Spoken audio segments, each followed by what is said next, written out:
और एक छोटी सी कहानी बताऊंगा। ऐसे सिखाऊंगा कि आप कभी भूल नहीं पाएंगे। तो आज मैं आपको फेरेंजियल पाउचेस सिखाने वाला हूँ। ऐसे सिखाऊंगा कि आप कभी भूल नहीं पाएंगे और एक छोटी सी कहानी बताऊंगा। So I will tell you a small story so that you cannot forget the pharyngeal pouches। तो यहाँ पर हम लिखते हैं, ये जो कहानी है वो कहानी है चार भाइयों की।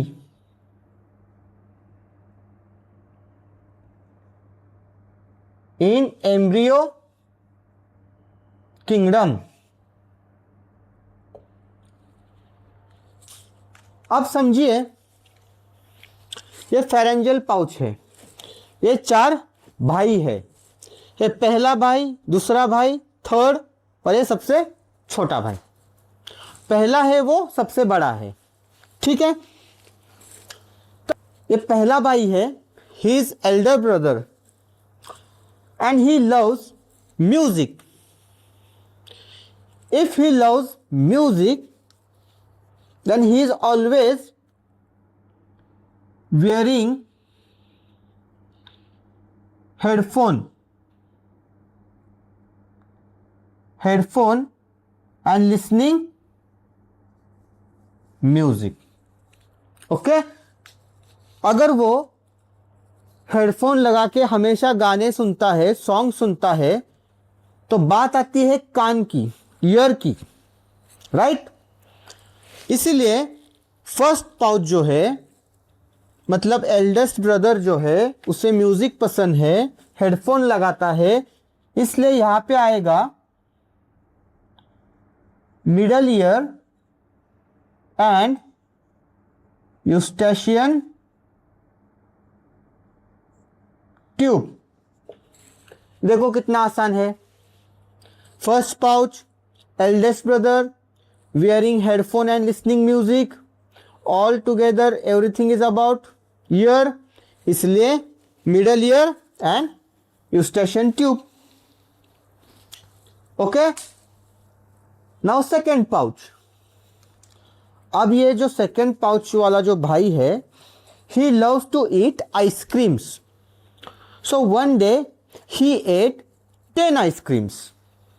एक साथ उसने 10 आइसक्रीम खा लिए, इसलिए उसको सोर थ्रोट हो गया।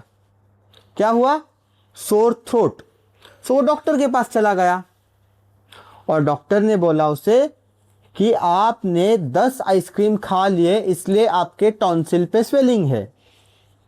तो हम यहां पे लिखते हैं आइसक्रीम खाया सो सोर थ्रोट हुआ। और सोर थ्रोट मतलब क्या हुआ, इसमें क्या इंक्लूड होगा? Palatine tonsil. So you understood.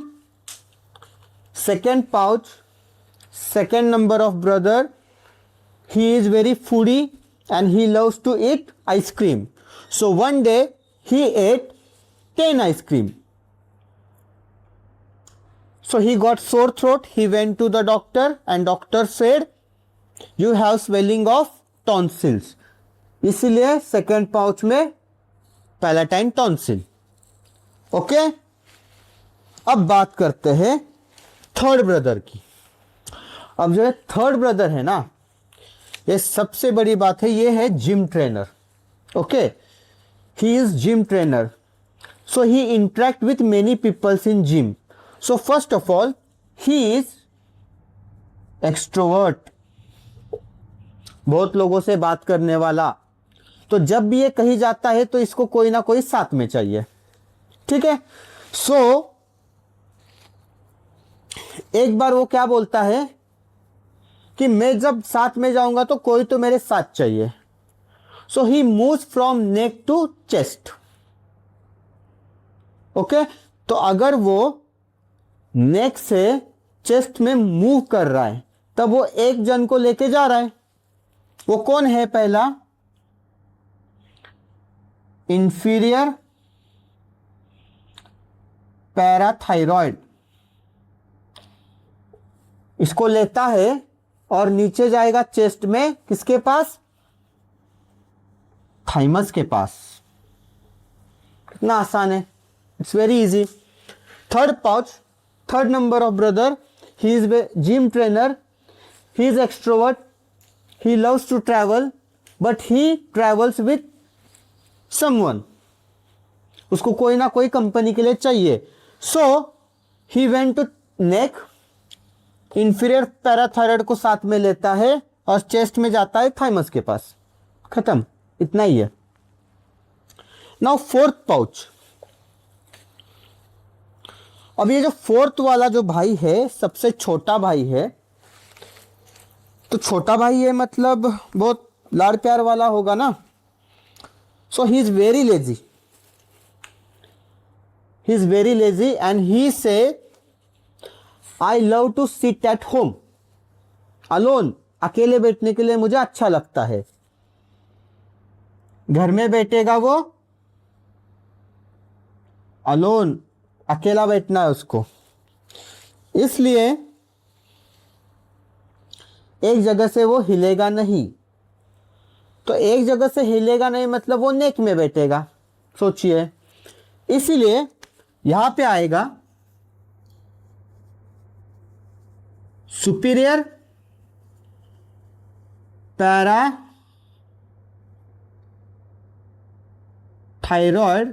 और सी सेल्स ऑफ थायरॉयड।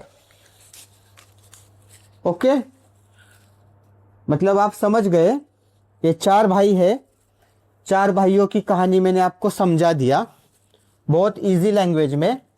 अब इसका रिवीजन 1 मिनट में हम करते हैं, ठीक है? ज़्यादा वक्त नहीं लगेगा, 1 मिनट में रिवीजन करते हैं, मतलब आपको भी समझेगा और रिवीजन भी होगी। तो देखो, first pouch, eldest brother, he loves to hear music, इसलिए यहां पे आएगा middle ear and Eustachian tube. Second pouch, उसको खाना पसंद है, 8-10 आइसक्रीम्स, डॉक्टर के पास जाता है, डॉक्टर कहता है स्वेलिंग आ गई टॉन्सिल पे, इसलिए पैलाटिन टॉन्सिल्स। अब थर्ड वाला जो है वो है जिम ट्रेनर, एक्सट्रोवर्ट है, अगर कहीं पे जाना है तो साथ में किसी ना किसी को लेके जाता है, इसलिए नेक से वो चेस्ट में जाएगा। सो इंफीरियर पैराथायरॉयड चेस्ट में जाएगा थाइमस को मिलने के लिए, ठीक है? और फोर्थ वाला जो पाउच है लेजी है, सबसे यंगर ब्रदर है, लाड़ प्यार में बड़ा हुआ है, एक जगह पे बैठना पसंद करता है, नेक में बैठेगा, इसलिए वहां पे सुपीरियर पैराथायरॉयड और सी सेल्स ऑफ थायरॉयड। तो ये अपनी कहानी चार भाइयों की हो गई। इसी के साथ pharyngeal pouches done. Thank you so much. Thank you so much for watching. I hope you enjoyed the video. Don't forget to subscribe.